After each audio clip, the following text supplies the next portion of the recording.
Hey guys, I've got a pretty decent replay here against Danger Thunder. Not the best game, but it showcases a few things that I want to talk about. He's pretty good. He's like top 115 villain book, so decent player here. And yeah, let's get into it. I'm playing the same deck that I've been playing, like car for car, in the last videos. So here, I start with Gazelle, spinny Gazelle, which means that I can do. I can go for a disruption in the form of a trap, or I can go for rank 4. Start with spinny. Both combos start the same. Get to the links, and he summons Phantasme on the links and Gazelle effect. This makes me think that he's playing Salamangreats, because Salamangreats are the deck that benefit most from Phantasme, because he's a big beater and Salamangreats lack big beaters. So I basically think that he's playing Salamangreat because he's maining Phantasme. Just a pretty safe call in my opinion. Since it's game 1 and he has Phantasme, that means he's not running evenly, so going for the rank 4 play, very safe. Yeah, I'm just gonna fast forward. This should all be very basic stuff. You can check all the combos at Road of the King. And that's it. In the end phase, he triggers Rank Dark. I do not want to Ash it because, first of all, this makes me realize, Bagooska has not been the best idea. But I do not want to Ash it because I want to be ashing stuff like the Nightmares. Sunlight Wolf does point to one of the zones, which makes the Nightmares pretty good. And Ash is just such a good card against this deck. I can also Ash Dark and War, like the good effects, which is also very good. If I Ash Dark, it means that he cannot search for the Thunder Dragon Fusion. So he summons the Wyvern Buster, and I decide to Ash here the Dark because the Wyvern Buster, the small Chaos Dragons are not gonna let me chain Ash to the Nightmares because they're always gonna be chaining too, which sucks. So I decided to just throw out the Ash. Now he normal summons Wyvern, links these two into Cerberus, forcing me to use Veiler, and I also get the Ash back, which is pretty good.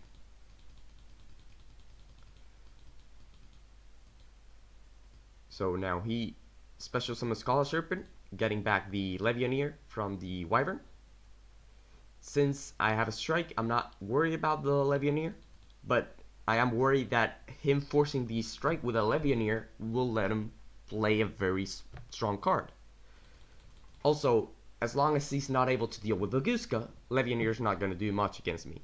Plus, last thing that I want to mention before continuing is that most of my cards float, thanks to Balinks. These two float once, and this one is chainable. So the good thing about this deck is that even if you remove or he activates anything that would deal with the whole board, including my face downs, I still got a lot of advantage back. So also, like, Falco will trigger getting back the circle. Like, it's pretty good. The floatability of this deck, the resources that I'm getting, I'm not worried about him dealing with my board. I'm worried about him either OTKing me or dealing with my board and then putting his own.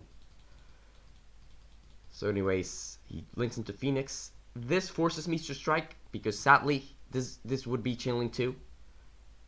I could get very lucky and he could target circle with Phoenix, but I do not want to take the 50-50 chance, especially since strike I really do not need it for the Legionnaire because he's chosen to go into Phoenix. He hasn't gone into Unicorn to deal with the Bagooska. So yeah, I basically justify the strike here.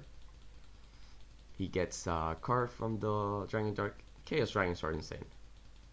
A little bit bricky, but so good when you pull them off. So now he summons the Legionnaire for the link material. I'm like, okay, that's pretty good. He might go into Unicorn, and then he might have another Legionnaire to deal with my board. But like I said, that does not OTK me. That does not build a board that I cannot deal with, and I get a lot of resources back. So I don't care. And he summons Triple Burst, which is actually a very good idea, since I have Falco and he knows this is a set circle. Making Unicorn would mean that he would have to get a card, ditch a card, and then Falco would get me back the circle.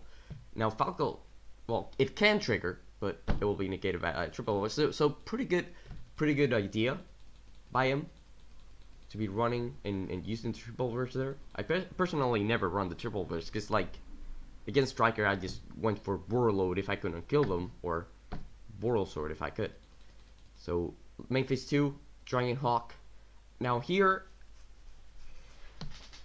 I'm basically like, okay, he does not have many other extenders. Like I know one card is in his hand is the, what's the word, one of the Chaos Dragons, but the other two seem to be non-extenders. If not, he would have used them already to try to get rid of the Wolf as well in the battle phase.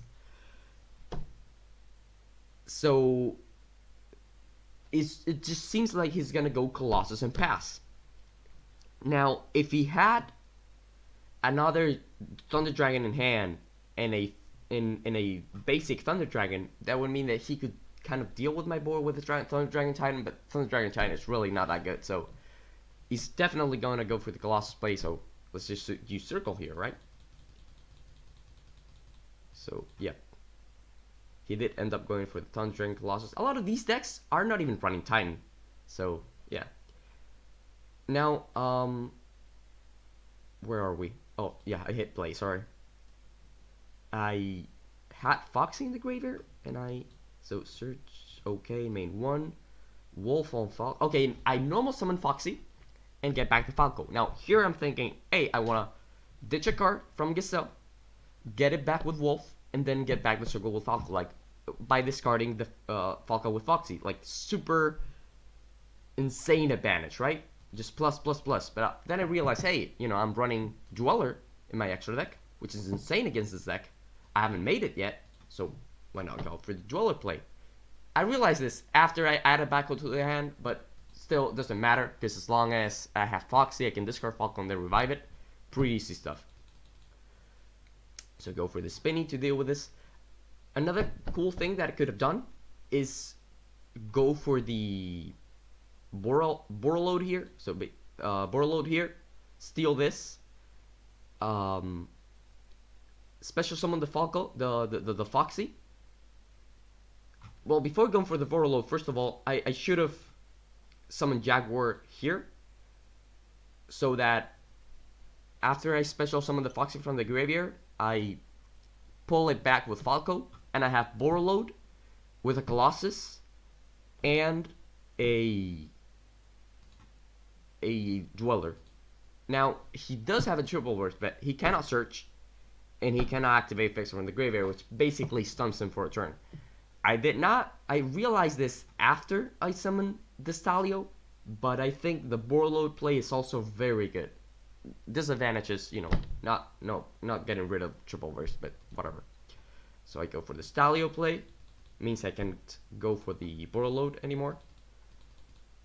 This play deals with this board anyways, and puts a Roar in the graveyard, which is also insane. Although, I think the other play could also have put a Roar in the graveyard and gotten back with Wolf, so it's not like it makes that much of a difference. Link these two into Heat Leo for the triple pop, and to get rid of the triple burst, summon the Jaguar, summon the Falco, should have summoned this Gazelle in attack mode. And like I said, if I hadn't returned the Falco, I could have returned this Gazelle to have 2 Gazelles in hand. It's not a very, it's a really good, I don't want to say it's like really good, but it makes it so you can summon a Gazelle on their turn and then another one on your turn. It's pretty good. It's decent. So yeah, I don't think this needs any more explanation.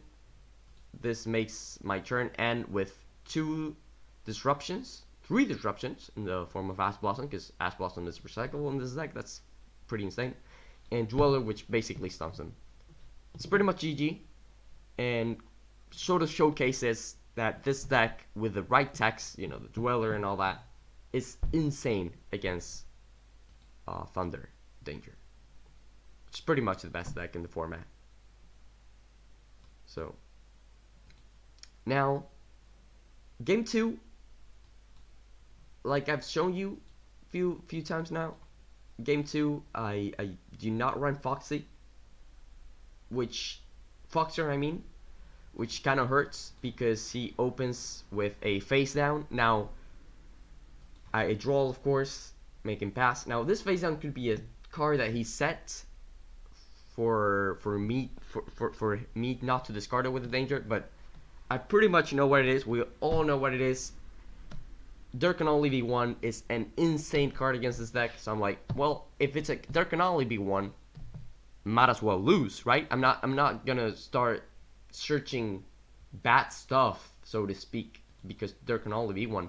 Now, I should have actually done that. I should have. Well, I got Sanctuary here. It kind of pisses me off, but I should have, instead of Spinny, gotten what's his face? Foxy. Foxy does not deal with There Can Only Be One that well, because all they have to do is leave my monster on the field, and then I cannot out There Can Only Be One anyways. But Foxy's definitely better to have in the graveyard instead of Spinny. Basically, he says, "Oh, I'm thinking of Spinny summon," like, yeah, whatever. And now he uses There Can Only Be One on the Gazelle effect. Pretty much horrible for me. And if I were running Foxy, I'd be like, yeah, it doesn't matter. Like, later I can search with Circle, I can search, well, not Foxy, Foxer. I can search Foxer and get rid of the There Can Only Be One. I actually liked Foxer a lot. Especially, I actually run it in real life, because at my locals, there are a lot of Draco, you know, Alta guys stuff. And I think Foxer's and searchable MST is really important to have. But yeah, I'm not running it. I haven't put it in. I'm obviously not putting in the Twin Searchers against Danger Thunder, but a one of Foxer is actually pretty good. Now, with what I have, I should have definitely searched Foxy. So, guys, if you see a face down and it's game 2, 3, assume there can only be one. Search the non-optimal play, which is the Foxy, if you can afford it, because later on it will pay off. You can do riskier plays, and just because you have a Foxy in the graveyard, you won't be punished as much. So now I'm sort of in a bad spot, and he just destroys me here because he summons a Bandit SV. Now, even if now I'm pretty much done, I cannot summon the Foxer, the Foxy on the graveyard. So even if I had it, I'd be in a really bad spot. And yeah, I'm pretty much like thinking about conceding at this point, but I'm like, wait, there's no time limit in Dueling Book. Like in real life, well, in real life I would actually maybe try to play this game, because I won game 1, which means that game 3, if I start, you know, I have that little bit of advantage.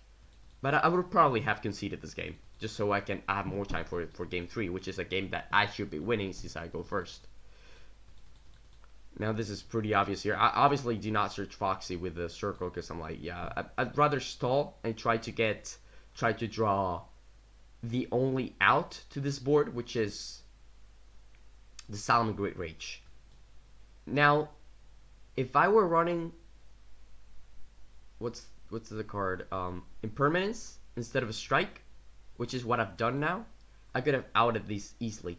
I was thinking of not running Impermanence because it kind of conflicts with Phantasmate. It's like the RGT guy said. But then I realized Impermanence is such a good card when you go second, and this deck is really good at going first. So I just needed that little bit of a push going second.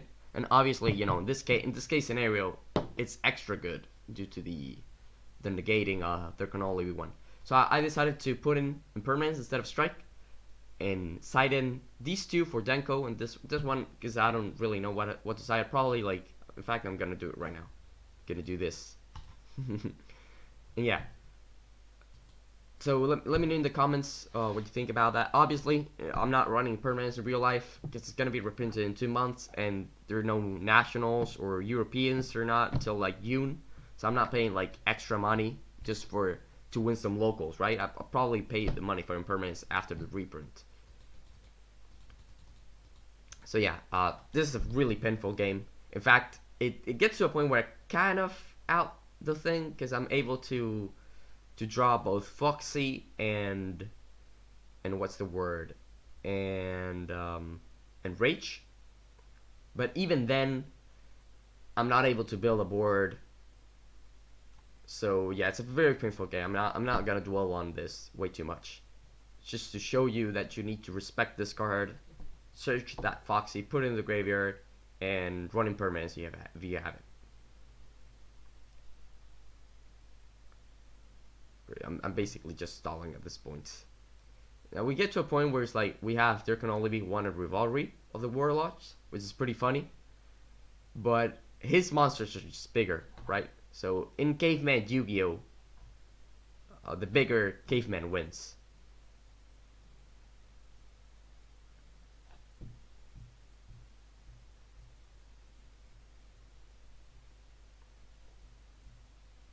So yeah, game 3. It's pretty much, I know that it's gonna be mine, but my hand is a little bit weird with 2 Pot of Desires.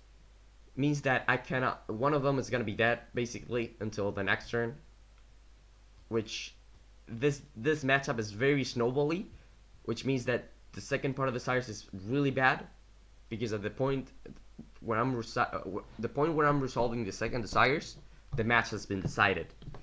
So yeah, kind of a bad hand. I decided to circle and do the one card Gazelle combo. Now, for those of you who don't like Part of Desires, change these cards for like any disruption cards that you would run, because I cannot run any more Gazelles. Like, I run 9 Gazelles, right? Circle, Gazelle, Debug. I cannot run any more Gazelles. So, these cards would probably be like disruption cards. So, I would not be able to do the combo, the rank 4 combo anyways, with cards that were not Desires. So Desires just let me have the possibility of drawing 2 disruption cards after I do the combo. So yeah, basic stuff, like you probably should know this by now. Now this is the tricky part.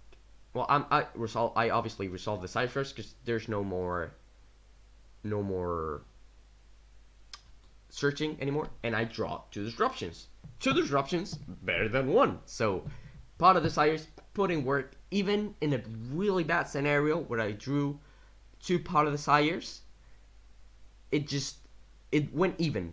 In the worst case scenario, well, not the worst case is drawing 3 bits. It's like, I mean, why not run like Sodia and draw all pieces then? Same chances, right? So in one of the worst case scenarios where you draw 2 Desires against a very combo OTK deck, I still get even. So pretty good in this situation. I obviously could have drawn 2 Salamangreats here and I would be fucked, but oh well. Fun trivia. I always banish the Falco. But whatever. So Link, I decide to relink Balinks. No, I have to relink. Yeah. So here I'm like, no, I'm gonna relink Wolf and get back the circle. Then I'm like, it doesn't matter. Even if he, because this sort of plays like around a kaiju, right? I have to relink Wolf to get the circle. That's for sure. But the other option is to simply relink Balinks and summon Wolf with Balinks and Wolf. This makes it very weak against kaijus. Now the thing is, I have Rivalry of the Warlords, so I do not have to fear kaijus. In fact, the only that I have to fear is destruction. So I decide to instead resummon the Balinks and link these two into a wolf, which is the other option. Now, this puts Balinks in the graveyard, which the previous iteration did not put in the graveyard. And since I do not have to worry about Kaijus, I really think that this is the correct line of play. Putting Balinks in the graveyard and letting the relinked wolf stay.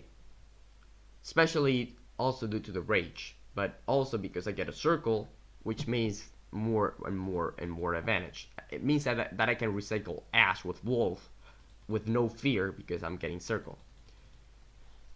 Now, this is sort of punished in the sense that he has Prankatrops. Prankatrops, if I had 2 links, would mean that he cannot deal with both of them. But the thing is, since I wasn't able in the iteration that I put in 2 links, I wasn't able to put any Balinks in the graveyard.